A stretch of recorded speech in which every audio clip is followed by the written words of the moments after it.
अल्हम्दुलिल्लाह नहमदुहु व नस्तईनुहु व नस्तगफिरुहु व नु'मिनु बिहि व नतवक्कलु अलैहि व नऊज़ु बिल्लाहि मिन शुरूरि अनफुसिना व मिन सय्यिआति अअमालिना मन यहदिहिल्लाहु फला मुदिल्ल लहु व मन युद्लिल्हु फला हादिय लहु व नशहदु अन ला इलाहा इल्लल्लाह वहदहु ला शरीका लहु व नशहदु अन्न सय्यिदना व मौलाना मुहम्मदन अब्दुहु व रसूलुहु अम्मा बअद फअऊज़ु बिल्लाहि अस्समीइल अलीम मिनश शैतानिर रजीम बिस्मिल्लाहिर रहमानिर रहीम वजाहिदू फिल्लाहि हक़्क़ जिहादिही हुव इज्तबाकुम व मा जअल अलैकुम फिद्दीनि मिन हरज वक़द क़ाल अन्नबिय्यु सल्लल्लाहु तआला अलैहि वसल्लम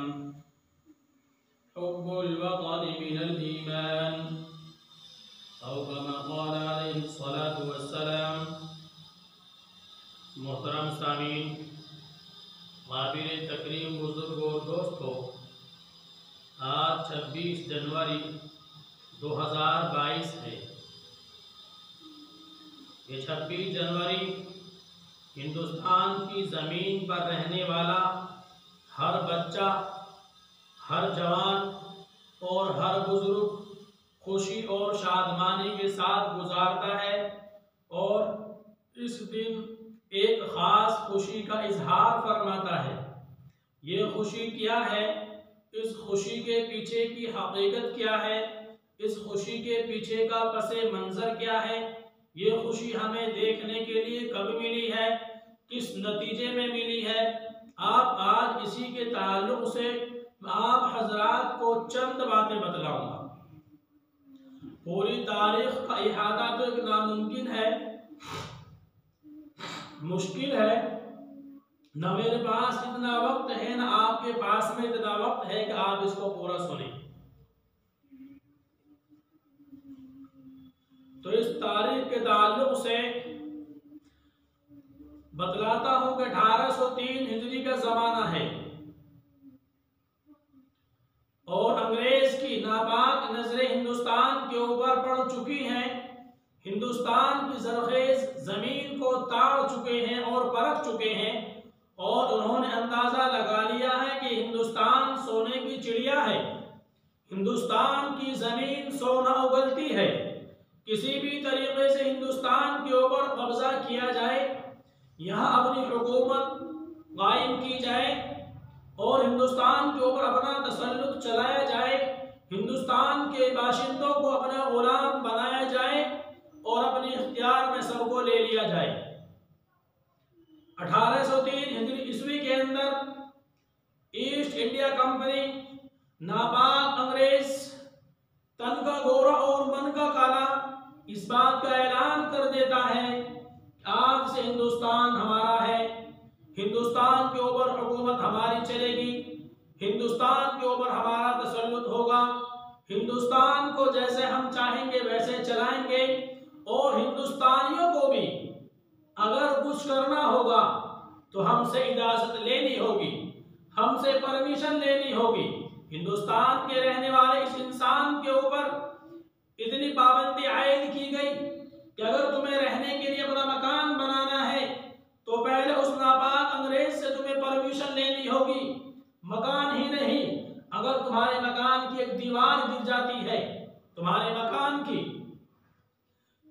बाउंड्री गिर जाती है, तो उस दीवार को सुधारने के लिए, उस दीवार के अंदर ईंटें दोबारा लगाने के लिए तुम्हें पहले इस अंग्रेज से परमिशन लेनी होगी। परमिशन मिलती है, तुम दीवार को सुधार सकते हो, दीवार को दुरुस्त कर सकते हो। अगर आपको परमिशन और इजाजत नहीं मिली तो आपको अपने घर की दीवार को सुधारने का भी इख्तियार नहीं है। 1803 ईस्वी में ईस्ट इंडिया कंपनी ने हिंदुस्तान के ऊपर अपनी हुकूमत का ऐलान किया। इस वक्त का एक मर्द मुजाहिद है शाह अब्दुल अजीज रहमतुल्लाहि अलैह। हजरत शाह अब्दुल अजीज रहमतुल्लाहि अलैह ने अंग्रेज के खिलाफ जिहाद का ऐलान कर दिया और फतवा दे दिया कि आज से हर हिंदुस्तानी के ऊपर अंग्रेज के खिलाफ जिहाद करना, अंग्रेज के खिलाफ लड़ना, अंग्रेज का मुकाबला करना उस वक्त तक जरूरी है कि जब तक इनका नापाक साया इस मुक़द्दस जमीन से साफ ना हो जाए। जब तक इस नापाक का साया हिंदुस्तान की जमीन पर है, हर हिंदू के ऊपर फर्ज है जिहाद करना, हर मुसलमान के ऊपर फर्ज है जिहाद करना। हजरत शाह अब्दुल अजीज रहमतुल्लाहि अलैह ने ये फतवा दिया है और नापाक अंग्रेज ने आपके मदरसे को बंद कर दिया, आपकी जायदाद को कुर्ब कर लिया, जायदाद को अपने कब्जे में ले लिया।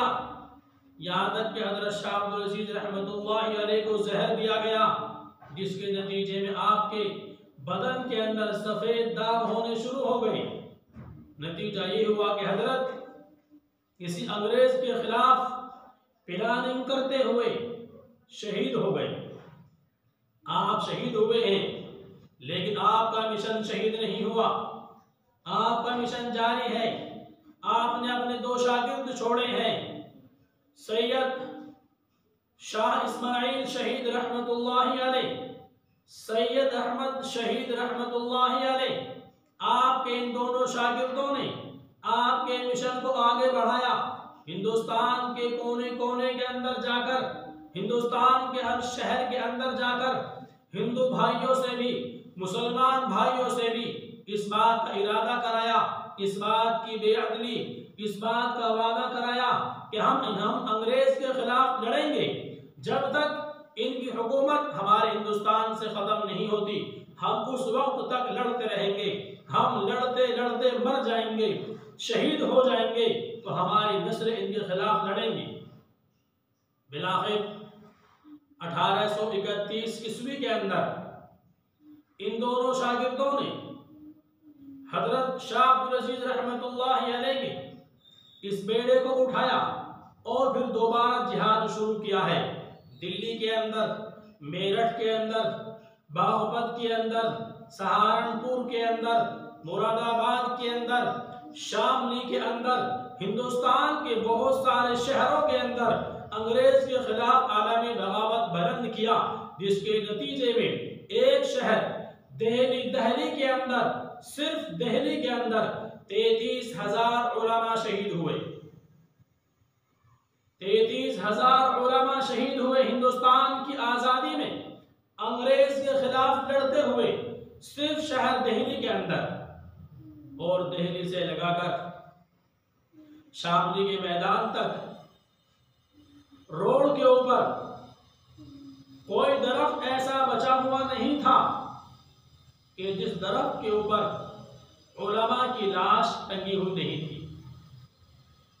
उलमा फांसी के फंदे के ऊपर लटके हुए नहीं थे। 1857 की जंग होती है और उसके अंदर मुजाहिदीन आजादी बहुत बड़ी तादाद में अंग्रेज के खिलाफ लड़ते हुए शहीद हो जाते हैं। बाप शहीद हो गया, मुजाहिद शहीद हो गया, बीवी रह गई, छोटे छोटे बच्चे रह गए। अब इन चर्च वालों ने, इन ईसाइयों ने उन बच्चों को पकड़ना शुरू किया। माँ है, गुर्बत की हालत में है, अपने इफ्फत को बचाकर घर के अंदर बैठी हुई है, बच्चों के खर्चे का कोई इंतजाम नहीं है। ईसाइयों ने आकर बच्चों को पकड़ना शुरू किया और कहा कि हम इन्हें मुफ्त खिलाएंगे, हम इन्हें मुफ्त पहनाएंगे, हम इन्हें मुफ्त पढ़ाएंगे। क्यों?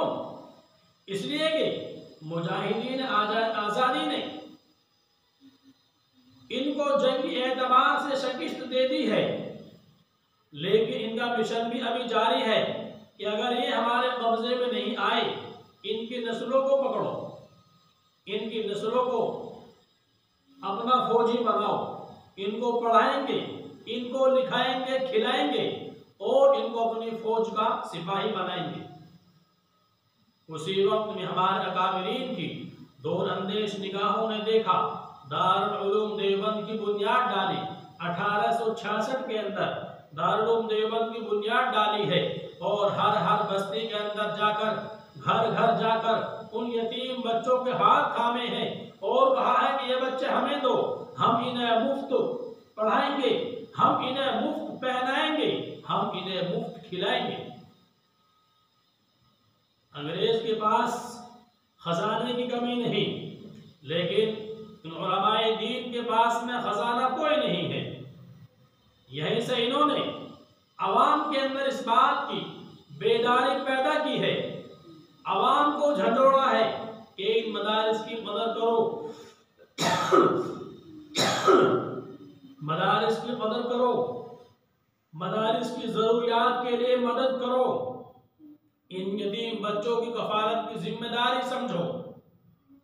अवाम के अंदर एहसास पैदा हुआ कि ये बच्चे हमारे हैं, ये मदारिस हमारे हैं, ये हमारे रहबर बनेंगे। अवाम ने मदरसों का ताउन शुरू किया और सिलसिलावार मदारिस का सिलसिला कड़ी दर कड़ी चलता रहा। आज अल्हम्दुलिल्लाह हिंदुस्तान के कोने कोने के अंदर, हर महल्ले के अंदर, हर बस्ती के अंदर, हर गली के अंदर मदरसा मौजूद है। उलमाए दीन वहां से पैदा हो रहे हैं, कौम की रहबरी कर रहे हैं, अपने वतन के लिए अपनी कुर्बानियां दे रहे हैं, अपने वतन की आबादी के लिए मेहनत कर रहे हैं और कौम की हर मोड़ पर रहबरी कर रहे हैं। तो हिंदुस्तान की आज़ादी के अंदर शहीद होने वाले, जहां हमारे शहीद भगत सिंह हैं तो वहीं पर हमारे शहीद अशफाक उल्लाह खान भी हैं। तो हिंदुस्तान की आज़ादी ना ही तो सिर्फ मुसलमानों ने लड़ी और ना ही हमारे खालिस हिंदू भाइयों ने लड़ी, बल्कि हिंदू मुसलमान दोनों जमीन पर पहले से रहते आए हैं। दोनों ने मिलकर के अंग्रेज नापाक का मुकाबला किया है और दोनों की कुर्बानी के नतीजे में हिंदुस्तान आजाद हुआ है। आज मुसलमान से हिंदुस्तानी होने का प्रूफ और सर्टिफिकेट मांगने की किसी को जरूरत नहीं है और ना ही किसी को इस बात का हक है। ये चंद मेरी बातें हैं। दुआ करें अल्लाह रब्बुल आलमीन हमारे इस मुल्क को दिन दोगुनी और रात चौगुनी तरक्कियात अता फरमाए और जो बीमारी के हालात है बने हुए हैं तमाम